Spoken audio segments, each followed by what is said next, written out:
Kebohongan yang keenam adalah Muhammad memiliki nasab hingga Ismail. Wow, ini juga adalah gombal luar biasa semuanya ya. Banyak sekali, makanya saya bilang tadi bukan hanya satu ya, ada begitu banyak ya. Bahkan sampai ratusan lebih kontradiksi di dalam Al-Quran ini. Lebih ya. Shalom Bapak Ibu dan saudara-saudara yang dikasihi Tuhan Yesus Kristus. Penyesatan memang ada, tetapi cilakalah mereka yang membuat penyesatan itu. Iblis hadir menyerupai domba, tetapi oleh hikmat dan kasih karunia Roh Kudus yang menyertai kita, dari buahnya lah kita boleh mengerti dari pengajaran-pengajaran yang diberikan kepada setiap orang. Kita simak setiap video yang ada dengan membuka hati, membuka mata, dan membuka telinga, supaya kita beroleh pengajaran dan pembelajaran dari setiap apa yang boleh kita simak. 7 kebohongan Muslim tentang Al-Quran, Mekah, dan Muhammad. Jadi ada 3 hal, karena ini 3 hal ini penting sekali di dalam dunia Islam ya. Baik itu Al-Quran, mereka anggap Al-Quran itu sebagai kitab suci. Mereka percaya bahwa isi Al-Quran itu adalah wahyu dari Allah SWT yang diterima oleh Muhammad melalui Jibril ya. Dan ini yang terus mereka imani, mereka percaya ya. Kemudian juga hal kedua adalah tentang Mekah. Nah ini penting sekali karena keberadaan Mekah ini menentukan apakah benar misalnya Muhammad itu pernah di sana, bagaimana Mekah itu sudah ada di dalam sejarah atau belum. Dan ini menentukan sekali apakah dunia Islam ini akan semakin berdiri kokoh di tengah-tengah kritisisme ya, terutama historical criticism ya, atau justru semakin tersudut ya, dan menjadi sesuatu yang dipertanyakan terus ya, akan menjadi zona abu-abu bagi terutama kepada Muslim yang memiliki iman di dalam Islam ini ya, yang percaya bahwa Mekah ini sudah ada di zaman Muhammad ya.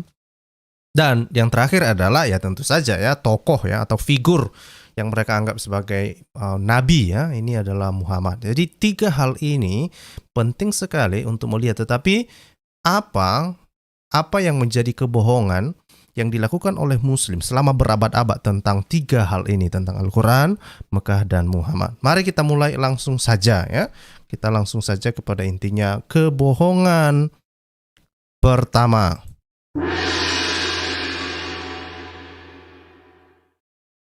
Kebohongan pertama adalah, sebentar, waduh, kok mana tadi ya? Google Slide dulu dong, Google Slide, Oke. Kebohongan pertama.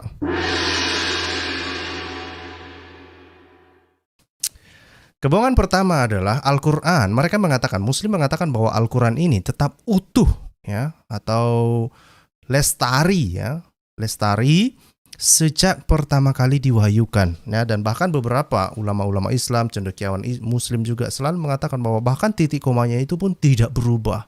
Saya pikir saya tidak lagi mau mengulang-ulang hal ini. Ini adalah sebuah kebohongan yang berabad-abad telah dipelihara ya. Dan saya pikir ini adalah sebuah kebohongan yang harus dibongkar dan harus diteruskan kepada Muslim, bahwa pernyataan-pernyataan yang menyebutkan bahwa Al-Quran itu tetap utuh sejak pertama kali diwahyukan kepada Muhammad, itu adalah sebuah kebohongan luar biasa ya. Ini sebuah kebohongan luar biasa, bukan hanya klaim tapi bohong ya. Faktanya seperti apa kalau kita telusuri? Tidak ada satupun Al-Quran yang utuh dari zaman Muhammad dan Utsman ya. Bayangkan. Kenapa ini penting? Karena kalau Muslim mengatakan bahwa ada Al-Quran utuh sejak pertama kali diwahyukan, itu artinya kita berharap pada abad ke-7 atau pada masa Muhammad atau masa Utsman itu ada Al-Quran yang utuh, yang bisa kita lihat, berarti memang tidak ada perubahan di dalam Al-Quran mulai dari masa Utsman, mulai dari masa Muhammad, masa Utsman hingga saat ini. Harusnya itu untuk melegitimasi, untuk memvalidasi kebohongan ini ya, memvalidasi klaim ini. Tetapi ternyata ini tidak bisa dibuktikan, maka ini hanyalah sebatas kebohongan saja ya. Nah, jadi sekali lagi tidak ada satupun Al-Quran yang utuh dari zaman Muhammad. Itu tidak bisa ditemukan sama sekali. Dan bukan hanya itu ya, ada banyak versi Al-Quran yang memiliki penulisan kata yang berbeda. Jadi bukan hanya titik komanya yang berubah ya, bukan hanya titik komanya yang berubah ya, tapi ada perubahan penulisan kata-kata. Makanya kalau misalnya kita telusuri ya, ini adalah salah satu informasi yang menurut saya penting sekali untuk disampaikan kepada Muslim ya. Lihat grafik ini yang ada di sebelah kanan ya. Saya akan mencoba untuk menjelaskan secara singkat kepada Muslim ya, apa maksudnya grafik ini. Perhatikan di grafik ini, saya sudah mengasih di situ di sebelah kanan bahwa itu ada 96%. Maksudnya apa? Artinya bahwa ada muatan 96% Al-Quran itu dimuat di dalam grafis ini ya. Tetapi apakah muatan yang 96% itu ada di dalam Al-Quran yang utuh? Tidak Ferguson ya. Ferguson tidak ya. Semuanya ini justru ternyata dikumpul-kumpulkan dari berbagai manuskrip yang ada. Coba perhatikan yang di sebelah kiri, ya. Kalau kita perhatikan ada untuk memenuhi grafis ini hingga 96% ya, isi atau konten dari Al-Quran itu butuh sekitar 63 manuskrip. Ya, butuh berapa? 63 manuskrip ya, yang mana itu semua di carbon date lah, atau diperkirakan itu harus di tahun 719 Masehi ya.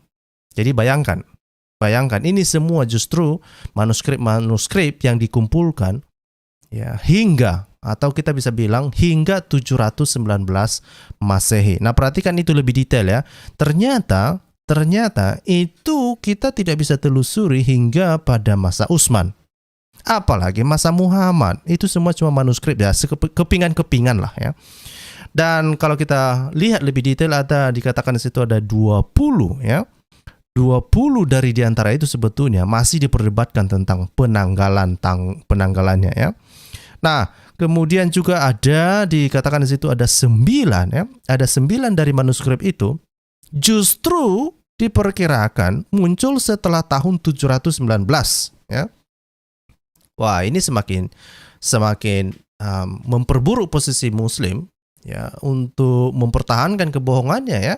Karena justru manuskrip itu sendiri ya, bagian dari yang memenuhi 96% konten ini itu justru muncul, 9 diantaranya itu muncul setelah tahun 719 Masehi. Sementara 34 lainnya itu sebetulnya itu belum jelas juga, tapi diperkirakan itu sebelum tahun 719 Masehi. Jadi apa ini maksudnya semuanya?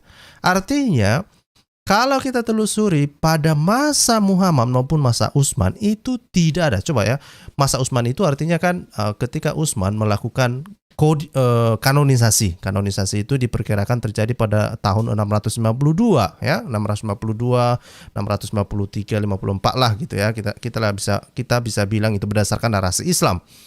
Tapi ternyata itu tidak ada ya. Tidak ada sama sekali ya. Justru kita bisa menemukan semua manuskrip ini justru munculnya ada beberapa manuskrip itu muncul di atas tahun 719 Masehi. Jadi kebohongan Muslim ini itu sudah tidak bisa lagi disembunyikan dan tidak bisa lagi dipertahankan.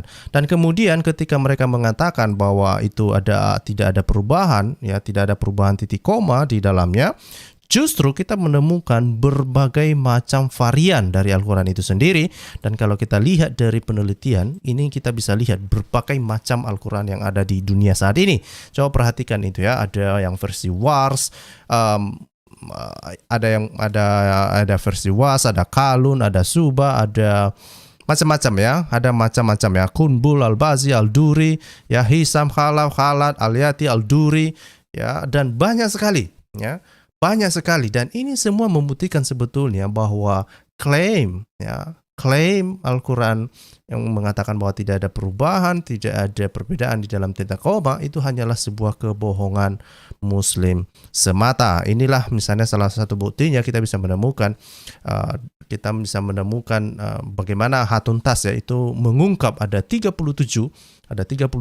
Al-Quran, versi Al-Quran yang ada yang telah dia kumpulkan hingga saat ini, dan saya pikir ini akan terus bertambah karena memang pada dasarnya Al-Quran itu memiliki varian yang berbeda-beda. Jadi sekali lagi kebohongan Muslim ini tidak bisa lagi dipertahankan, dan saya berharap Muslim bertobat untuk berbohong. Oke?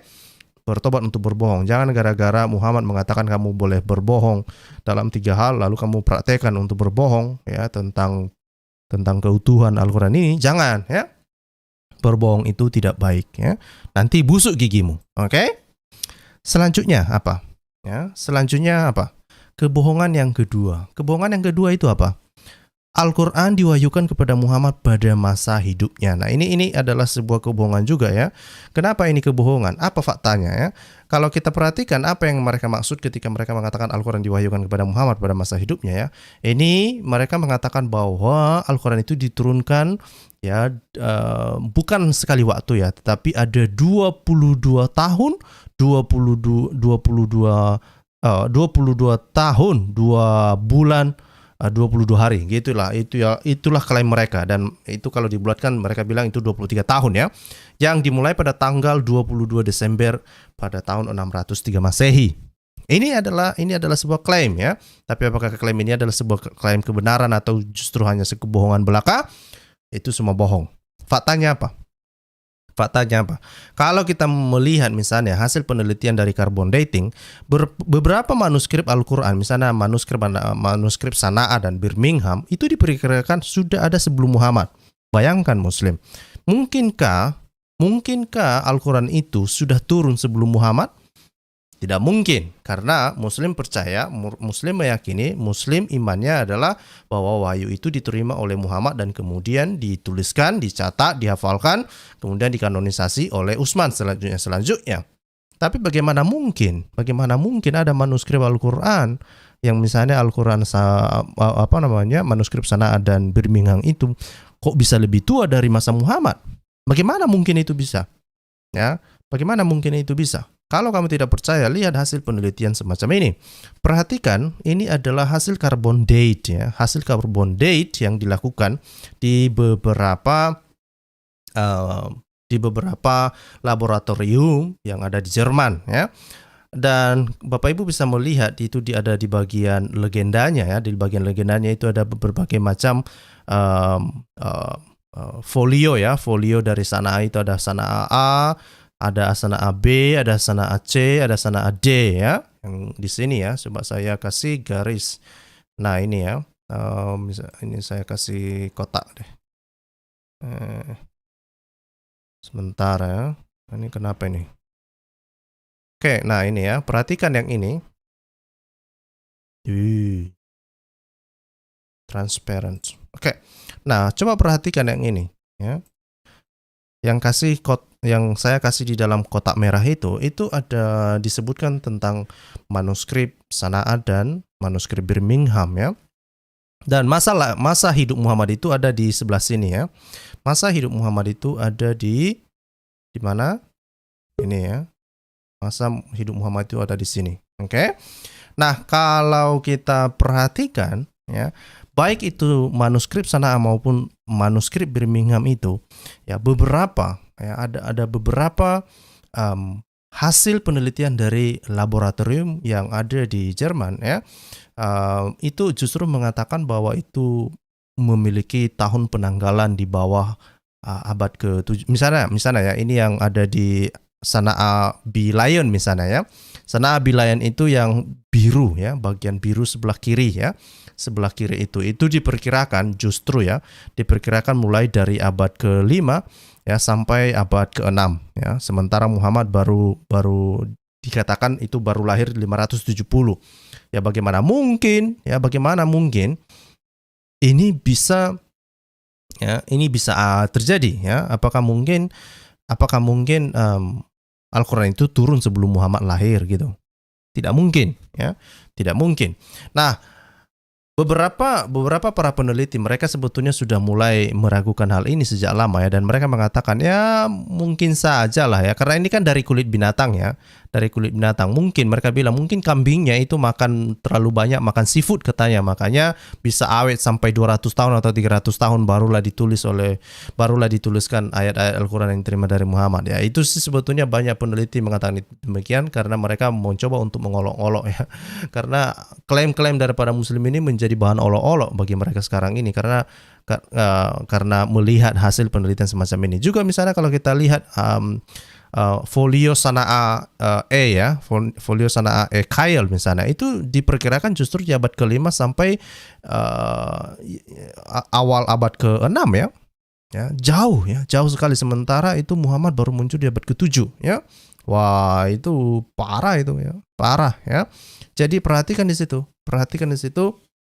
Bahkan misalnya di zaman Utsman saja ya, ada sekitar 4 hasil lab itu bahkan tidak menjangkau masa kanonisasi Utsman. Jadi ini hasil penelitian ya. Saya tidak mengarang-arang bebas ya, dan muslim bisa melihat sendiri hasil penelitian ini dan bisa mengambil hikmah dari apa yang terjadi ini dan berhenti untuk berbohong tentang klaim-klaim yang mengatakan bahwa Al-Quran itu diwahyukan kepada Muhammad pada masa hidupnya. Ini bagaimana ini ya? Silakan kalian mencari pembenaran ya, tetapi itulah faktanya ya. Oke, itu adalah kebohongan yang kedua. Kebohongan yang ketiga apa? Kebohongan yang ketiga ini adalah Al-Quran tidak memiliki kontradiksi di dalamnya. Ini adalah sebuah kebohongan yang terus disuarakan terus ya. Banyak orang percaya hanya gara-gara diulang-ulang, ya Al-Quran tidak berkontradiksi, Al-Quran tidak ada kontradiksi di dalamnya. Faktanya seperti apa? Justru Al-Quran itu penuh dengan kontradiksi. Bahkan ada beberapa ayat Al-Quran yang berkontradiksi dalam ayat yang sama. Ngeri ini coy. Ya. Bukan hanya berkontradiksi antar ayat, bahkan di dalam satu ayat pun itu ada yang berkontradiksi sendiri. Ya, ada. Dan saya pernah itu membahas hal ini, membahas beberapa ayat dalam satu ayat yang sama itu berkontradiksi dengan pernyataannya sendiri. Dan saya pernah berdiskusi dengan muslim mengenai hal ini dan ya tentulah mereka mencoba untuk bertakiyah ya. Nah, kalau kita lihat misalnya ini ada beberapa ya, ini ada beberapa muslim telah membuat, bukan muslim ya, ada beberapa orang yang telah membuat daftar lah kita bilang ya, daftar kontradiksi-kontradiksi di dalam Al-Quran itu ya. Ini misalnya kalau kita lihat di sini ya, di dalam website ini saya coba tunjukkan. Oke, ini saya berharap ini kelihatan ya. Ini ada kontradiksi-kontradiksi di dalam Al-Quran ya. Misalnya itu apa? Ya, kalau kita lihat ini ada misalnya kontradiksi tentang pengampunan Adam, waktu instruksi Allah kepada Nuh ya. Ini muslim bisa baca ini cerita-cerita ini ya. Ibrahim dan berhala, Ibrahim dan malaikat, Lot dan para malaikat, tanggapan dari kaum Lot dan macam-macam semuanya ya. Banyak sekali, makanya saya bilang tadi bukan hanya satu ya, ada begitu banyak ya, bahkan sampai ratusan lebih kontradiksi di dalam Al-Quran ini, lebih ya. Padahal muslim mengatakan satu pun tidak ada kontradiksi, justru bejibun semua. Oke? Nah, jadi sekali lagi saya berharap muslim berhenti untuk berbohong dengan mengatakan bahwa Al-Quran itu tidak ada kontradiksi dalamnya. Banyak kontradiksi. Kalau kamu masih penasaran, ya apa saja misalnya contoh-contoh kontradiksi yang ada di dalam Al-Quran ya, itu kamu bisa nanti merujuk kepada website yang saya sampaikan tadi itu ya. Itu adalah faktanya. Oke? Lanjut kita ke nomor 4 ya. Nomor 4 apa? Al-Quran adalah wahyu Allah SWT yang diterima Muhammad dari Jibril. Nah, sekali lagi ya, ini adalah klaim-klaim para muslim yang selalu mengatakan bahwa Al-Quran itu adalah wahyu Allah SWT. Nah, seperti apa faktanya? Justru faktanya apa? banyak kisah di dalam Al-Quran itu lompat-lompat. Ya, makanya beberapa para peneliti itu sebetulnya pusing mereka tujuh keliling ya, pusing tujuh keliling, dan juga sebetulnya bukan hanya non muslim ya, tapi muslim sendiri sebetulnya pusing juga membaca Al-Quran ini. Kenapa? Karena kisahnya itu nggak nyambung ya. Kadang misalnya satu ayat dua ayat dimunculkan, lalu ayat berikutnya nggak nyambung ya, dan susah untuk di tracking ya, ini sebetulnya dia bicara apa ya kan. Ayat ini berbicara A ya, ayat berikutnya bisa berbicara Z gitu ya. Jadi itu lompat-lompat ya, ceritanya lompat-lompat. Dan bukan hanya itu ya, banyak elemennya mirip dengan cerita rakyat milik Yahudi ya, cerita-cerita dongeng punya Yahudi ya. Kemudian juga ada dongeng-dongeng beredar pada masa sebelum abad ke-7. Misalnya apa? Seven Sleeper lah, kematian Salomo lah, yang mana ini lucu ini ya. Kematian Salomo ini dikatakan bahwa orang baru sadar ketika Salomo itu meninggal setelah dia terjatuh, sehabis itu tongkatnya itu dimakan oleh rayap. Ngeri itu coy, setahun katanya ya. Beberapa penafsir Al-Quran mengatakan bahwa itu rayap itu memakan tongkatnya Salomo itu selama setahun, dan itu baru disadari bahwa Salomo telah meninggal. Coba bayangkan, apakah selama setahun itu Salomo nggak dicari-cari keluarganya? Apakah Salomo selama setahun sebelumnya, apakah Salomo tidak pernah makan, nggak pernah minum, atau tidak pernah ke toilet, dan dia tidak pernah berhubungan dengan istrinya? Makanya orang tidak tahu bahwa Salomo telah meninggal, dan meninggal berdiri dengan stiknya, dan baru disadari setelah dia terjatuh, setelah habis dimakan, setelah stiknya itu atau tongkatnya itu dimakan rayap, baru disadari. Dari mana semua cerita ini? Semua cerita dongeng yang sudah berkembang sebelum abad ke-7. Atau misalnya karpet terbang itu juga dongeng ya. Semut yang berbicara itu juga dongeng, dan banyak sekali dongeng-dongeng lainnya ya. Banyak sekali dongeng-dongeng lainnya. Kalau misalnya kita lihat di sini ada begitu banyak ya. Ini misalnya ada paralel antara Al-Quran dan kisah-kisah yang ada di dalam Judeo-Kristian ya. Artinya pra-Islam, cerita-cerita sastra Yahudi, Kristen anti akhir ya. Dan itu banyak sekali. Misalnya kita bisa melihat di dalamnya. Misalnya misalnya itu tentang kisah yang ada di dalam misalnya Talmud ya. Kemudian Gagak pemakan Habel, kata-kata Habel kepada Kain, Abraham menjadi seorang monoteis ya. Nah ini beberapa waktu yang lalu itu si Muhammad Ali menyinggung tentang peristiwa Abraham ini keluar dari tungku api katanya, dan dia mengatakan bahwa itu adalah sebuah kisah historis katanya ya. Kenapa dia harus mengatakan itu kisah historis ya? Karena memang Al-Quran mencatat demikian. Ya tentulah mereka harus mempertahankan hal itu. Tapi setelah penelusuran sejarah, ternyata itu hanyalah sebuah kisah atau sebuah penafsiran kreatif dari para rabi-rabi Yahudi yang kemudian diadopsi oleh Al-Quran. Pertanyaannya, apakah orang Yahudi itu adalah Aulus SWT sehingga Muslim harus percaya bahwa kisah tersebut adalah sebuah kisah yang historis? Ya terserah kalian ya. Ada banyak kisah-kisah yang lain yang sebetulnya berasal dari dongeng-dongeng Yahudi dan dongeng-dongeng yang berkembang pada masa Kristen sebelum abad ke-7 ya. Misalnya Abraham dan idolanya, kemudian Abraham diselamatkan dari api ya, seperti yang saya bilang tadi itu. Kemudian rumah yang dibangun oleh Ibrahim dan Ismail, Ka'bah ya. Kemudian tunik Yusuf yang berumulan darah dan bla bla bla.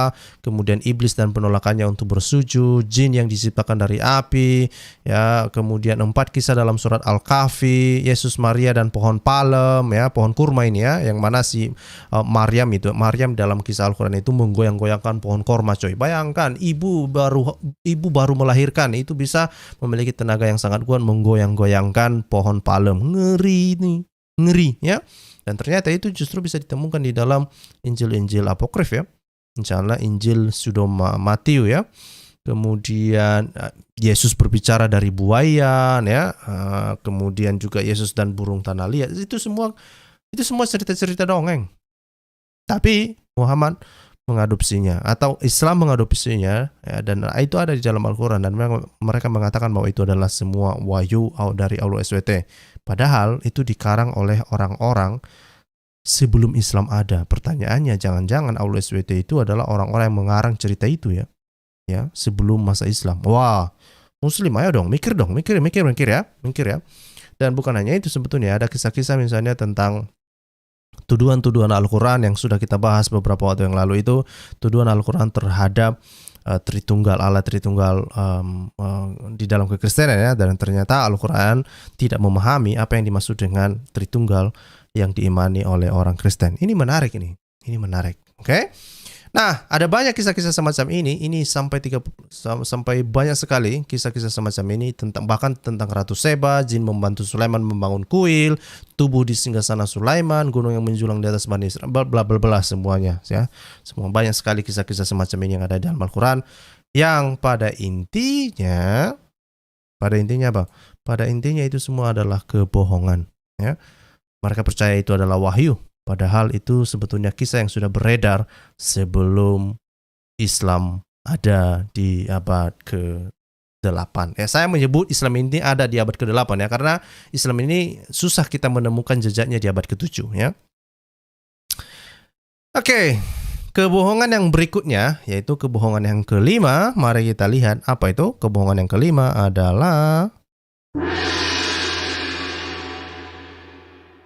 Muhammad lahir dan berdakwah selama 13 tahun di Mekah. Nah, ini kalau misalnya kita lihat di beberapa media online ya, misalnya ini saya kasih contoh deh ya.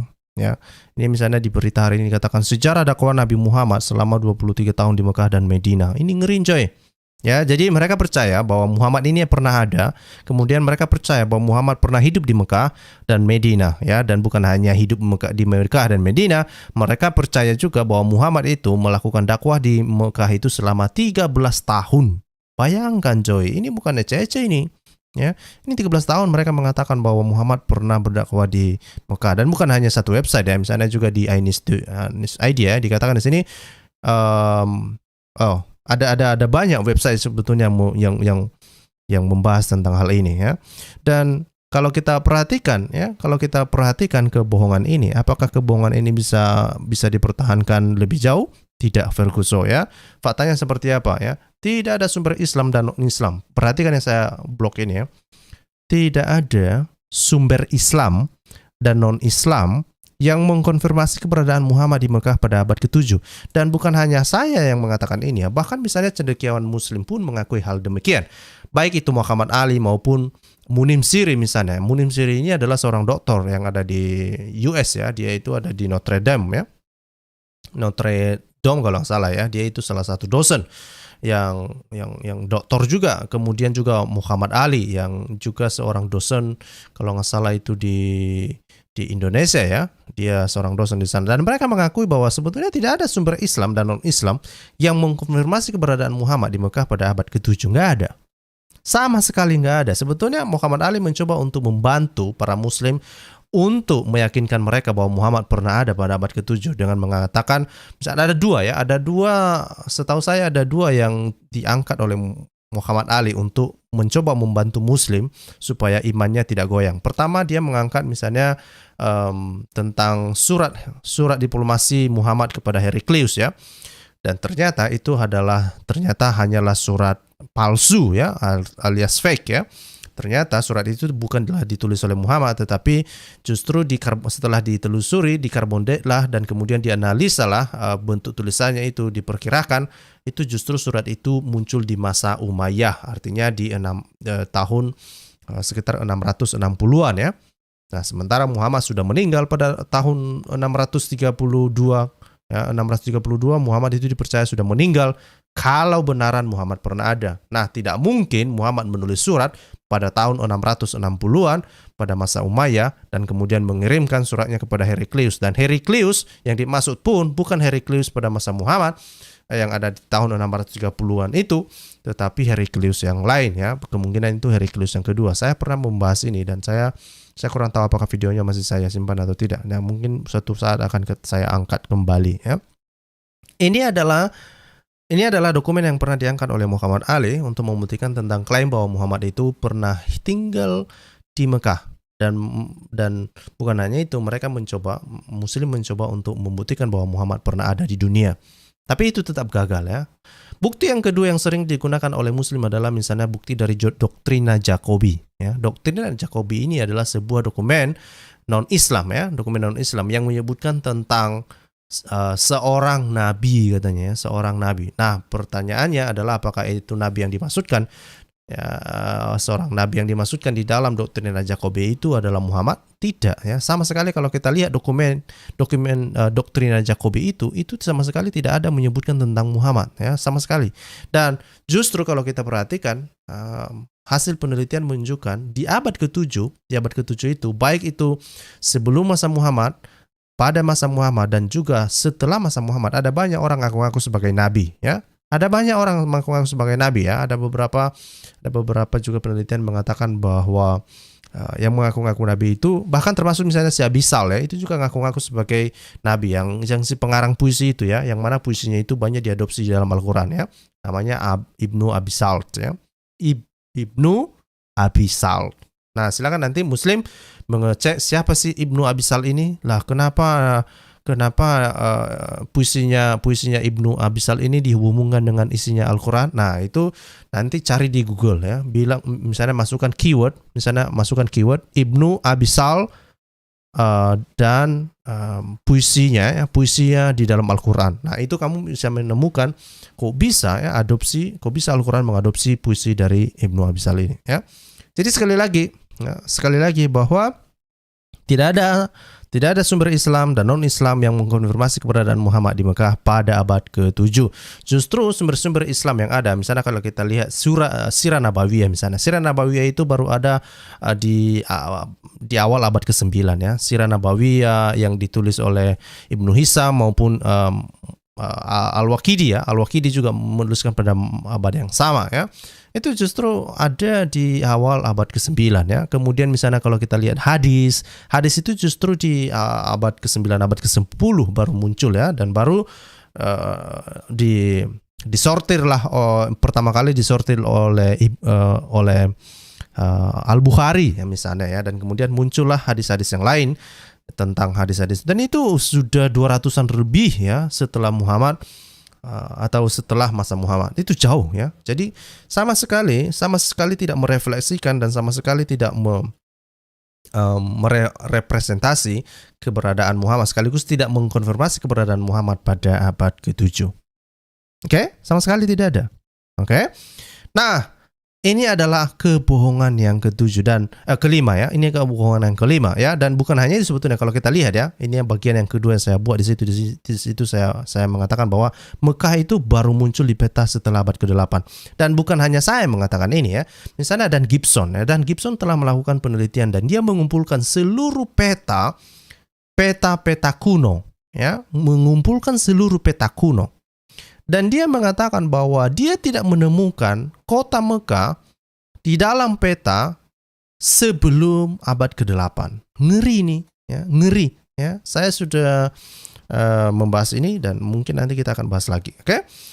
Sekali lagi bahwa kota Mekah ini baru muncul di peta setelah abad ke-8. Padahal Mekah ini diklaim sebagai kota yang sangat bersejarah ya, kota di mana ini ya. Adam pernah ke sana ya, bahkan Muslim mengklaim bahwa nabi-nabi meninggalnya di Mekah, ada 63 sampai 300 nabi-nabi itu meninggalnya di Mekah. Dan bukan hanya itu ya, mereka juga mengklaim bahwa Ibrahim dan Ismail itu membangun Ka'bah ya. Itu semua klaim, dan ternyata klaim itu nggak bisa dibuktikan, maka itu berakhir menjadi sebuah kebohongan yang luar biasa dan telah dipelihara gitu loh ya. Ya, itu adalah kebohongan yang kelima. Kita akan lanjut tentang kebohongan yang kelima ini. Informasinya seperti apa? Misalnya kalau kita perhatikan kritik terhadap historisitas Muhammad. Coba perhatikan ini. Historisitas Muhammad mengacu pada studi tentang Muhammad sebagai tokoh sejarah dan pemeriksaan kritis terhadap sumber-sumber yang menjadi dasar catatan tradisional. Sumber informasi Muslim paling awal tentang kehidupan Muhammad, yaitu Al-Quran, memberikan sangat sedikit informasi pribadi dan historisitas yang masih diperdebatkan. Ya, artinya apa? Artinya historisitas Muhammad ini diperdebatkan ya. Dipertanyakan lah kita bilang ya.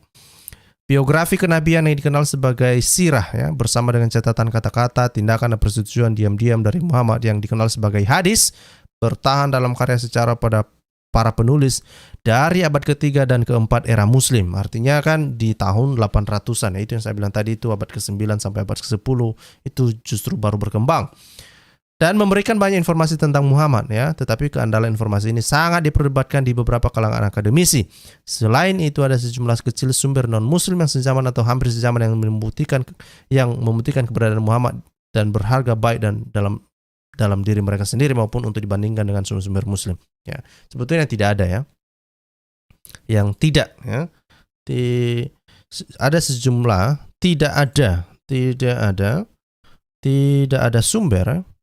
ada sumber non muslim yang sezaman atau hampir sezaman yang membuktikan, ya, yang membuktikan keberadaan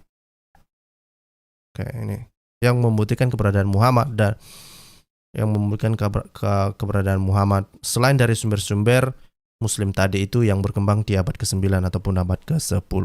Oke? Jadi sekali lagi, ya, sejarah Islam ini sangat dipertanyakan, ya. Apakah ini akan mengganggu iman Muslim? Apakah setelah mendengarkan ini nanti kamu bisa tidur?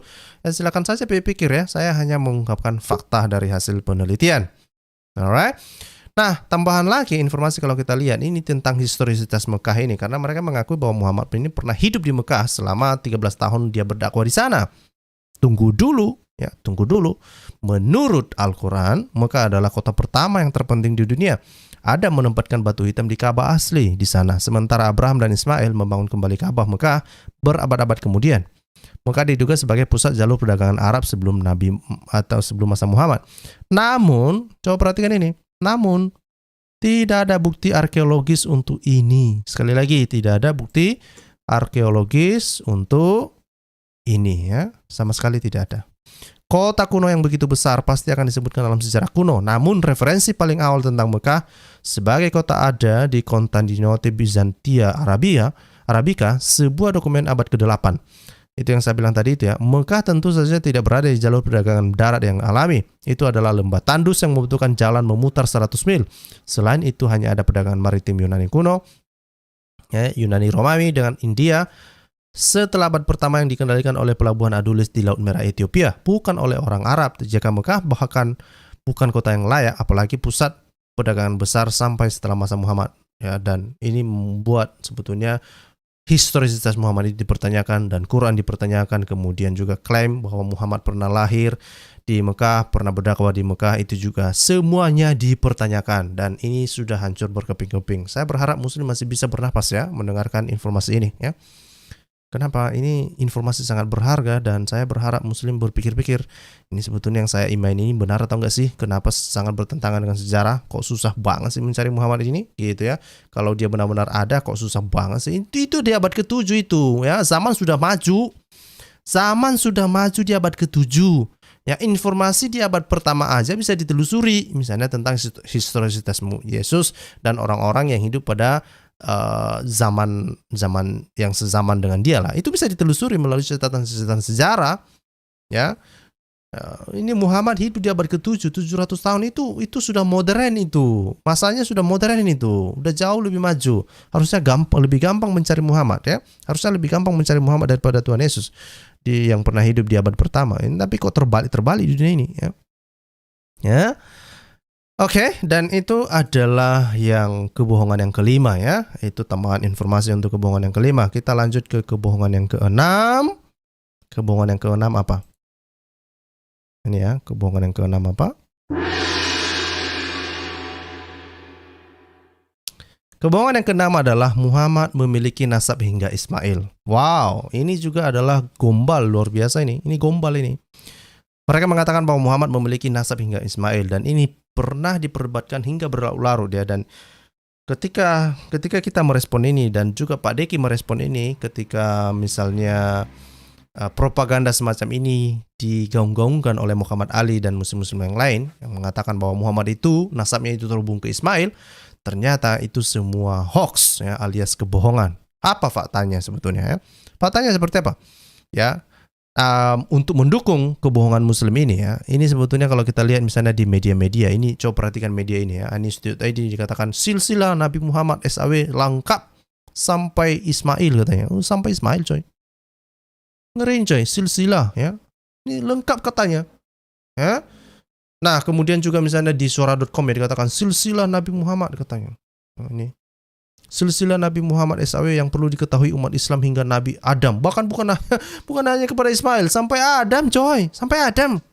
Ngeri orang ini, klaimnya ngeri ini, ngeri ya. Nah, ada satu lagi misalnya dari Liputan 6 dikatakan silsilah nasab ya. Silsilah nasab Nabi mulia ya, nasab mulia Nabi Muhammad katanya, lengkap hingga Nabi Ibrahim dan Adam. Ngeri nih coy. Ngeri. Oke? Tapi apakah itu semua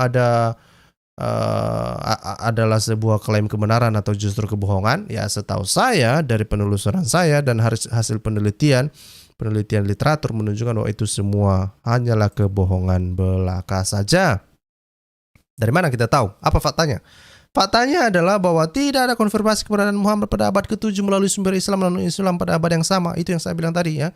Ya bagaimana kamu bisa membuktikan nasab Muhammad hingga ke Ismail sementara keberadaan Muhammad saja, ya, kelahirannya di abad ke-7 saja ya, dan kemudian kisah-kisah Muhammad yang dipercaya oleh muslim saja itu nggak bisa dipercaya.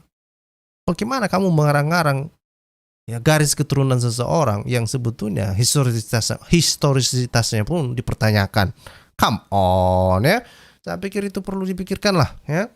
Dan yang kedua adalah tidak ada nasab yang jelas dari Ismail hingga Muhammad ya. Beberapa sumber Islam sebetulnya hanya memberikan nasab yang lengkap itu mulai dari Muhammad sampai Adnan katanya ya. Tetapi beberapa sebenarnya mengatakan bahwa nasab Muhammad itu sebetulnya hanya di karang-karang ya. Hanya di karang-karang ya, trajectory katanya ya. Nah, kemudian dan sebetulnya Ibnu Katsir juga mengatakan hal yang sama ya. Sebetulnya itu semua hanya trajektori ya, menerka-nerka ya, terkaan-terkaan ya. Itu Ibnu Katsir sendiri kok yang ngomong begitu.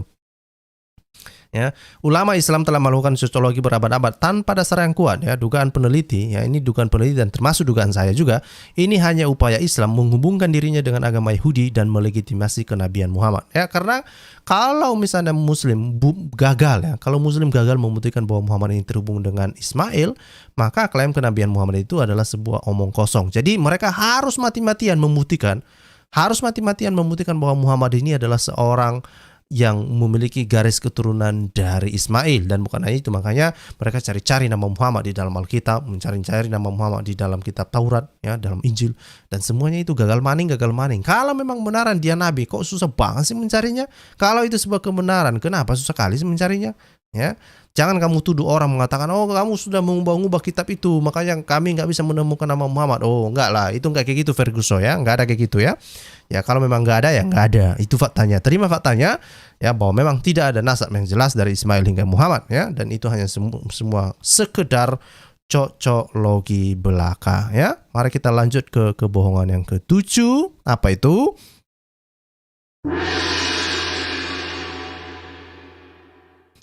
Kebohongan yang ke-7 ya, Al-Quran meneruskan ajaran Tuhan Yod-Heh-Vav-Veh atau Tuhan Yahweh ya, Elohim dan nabi-nabi Yahudi. Ya, faktanya seperti apa? Ya, faktanya seperti apa? Justru kalau kita perhatikan isi dari teologi Al-Quran itu mengajarkan ya, salah satunya itu mengajarkan bahwa mengajarkan Tuhan yang berbeda ya. Nama Tuhan Islam itu namanya Allah SWT, bukan Yod-Heh-Vav-Veh ya, bukan Elohim ya, bukan Tuhan yang dipercaya oleh Abraham, Isa dan Yakub ya. Dan bukan hanya itu ya, karakteristiknya terutama itu Allah SWT ini adalah bukan Allah yang roh ya, bukan Tuhan yang roh ya. Enggak, sangat berbeda ya, karakteristiknya sangat berbeda. Dan ini menunjukkan sebetulnya bahwa Allah SWT itu adalah Tuhan yang diperkenalkan oleh Muhammad. Jika Muhammad pernah ada, atau setidaknya Allah SWT ini adalah Tuhan yang diperkenalkan oleh orang-orang Islam, mungkin ulama-ulama Islam. Karena saya tidak percaya bahwa Muhammad pernah ada ya. Dan beberapa para peneliti juga mengatakan bahwa Muhammad ini tidak pernah ada ya. Jadi siapa yang memperkenalkan Allah SWT ini ya, kemungkinan para ulama-ulama Islam ini dengan tujuannya apa? Kita nggak tahu. Kita nggak tahu ya, kita nggak bisa menerka-nerka ya. Tapi pada intinya bahwa Tuhan yang diajarkan di dalam teologi Al-Quran ya, itu sama sekali bukan Yod-Heh-Vav-Veh, bukan Tuhan yang digambarkan di dalam kitab Ibrani atau kitab sucinya orang Yahudi. Tidak demikian ya. Tidak demikian ya. Dan yang kedua adalah bahwa kisah tokoh Al-Quran lebih banyak mirip dengan kisah dongeng pra-Islam dan tidak terhubung dengan kisah-kisah tokoh yang ada di dalam kitab suci Yahudi ya, misalnya dalam kitab Ibrani, atau kalau Alkitab misalnya itu masuk di dalam bagian perjanjian lama. Ini PL ya, bukan PB, tapi PL. Oke? Nah, jadi itu justru kisah-kisah tokoh-tokoh yang ada di dalam Al-Quran itu aneh-aneh ya, dan tidak terhubung dengan apa yang ada di dalam kisah kitab Ibrani ya. Misalnya contoh, Musa itu bajunya dilarikan oleh batu. Kok bisa batu melarikan baju orang ya? Dan bukan hanya itu ya, dikatakan bahwa Musa itu sampai memukuli batu katanya. Memukuli batu, maksudnya dihajarnya batu gitu. Itu katanya ya, dalam hadis diceritakan demikian. Ya. Dan kisah-kisah yang lain ya, kisah-kisah lain misalnya Musa itu katanya Al-Qur'an menceritakan Musa ya untuk membuat umatnya itu bertobat setelah mereka menyembah anak sapi katanya. Itu Musa menyuruh umatnya itu untuk bertobat dengan cara bunuh diri katanya. Ya enggak ada lah. Kalau kita lihat misalnya kitab Musa, ada 5 buku atau 5 kitab Musa yang ditulis oleh Musa ya, dalam tanda kutip lah tentunya ya. Itu tidak ada kisah kita menemukan bahwa Musa itu menyuruh umatnya untuk melakukan bunuh diri ya sebagai tanda pertobatan ya. Justru kita menemukan bahwa Musa meminta belas kasihan Tuhan supaya dia mengampuni umatnya, dan supaya apa? Supaya umatnya selamat, bukan malah bunuh diri. Gak kayak gitu ya. Kayak gitu, oke? Nah, jadi itulah ke-7 kebohongan yang dipelihara selama berabad-abad. Kebohongan Muslim yang dipelihara selama berabad-abad. Tentu ada banyak kebohongan-kebohongan yang lain. Ya, ada banyak kebohongan-kebohongan yang lain sebetulnya yang dipelihara oleh Muslim ya. Tapi ya mungkin di lain waktu kita akan membahasnya. Oke? Saya berharap Muslim ini mengambil informasi ini dengan baik dan kemudian memikirkannya ya, karena ini kita juga non-Muslim ya, gerah juga ya. Karena kenapa? Gerah karena informasi-informasi kebohongan-kebohongan tersebut sudah beredar luas dan banyak pula orang yang mempercayainya. Tapi ya itulah, bersyukurlah kita bahwa internet ini telah membantu kita untuk melakukan penyebaran informasi yang lebih cepat. Sekali lagi saya berharap Bapak Ibu berkenan untuk membagikan informasi ini, dan supaya banyak orang-orang di luar sana ya, sadar bahwa ada kebohongan yang Saya ucapkan terima kasih telah menonton video ini sampai habis. Dukung terus channel Hati yang Gembira dengan cara like, komen, dan subscribe. Tuhan Yesus Kristus memberkati kita semua. Amin.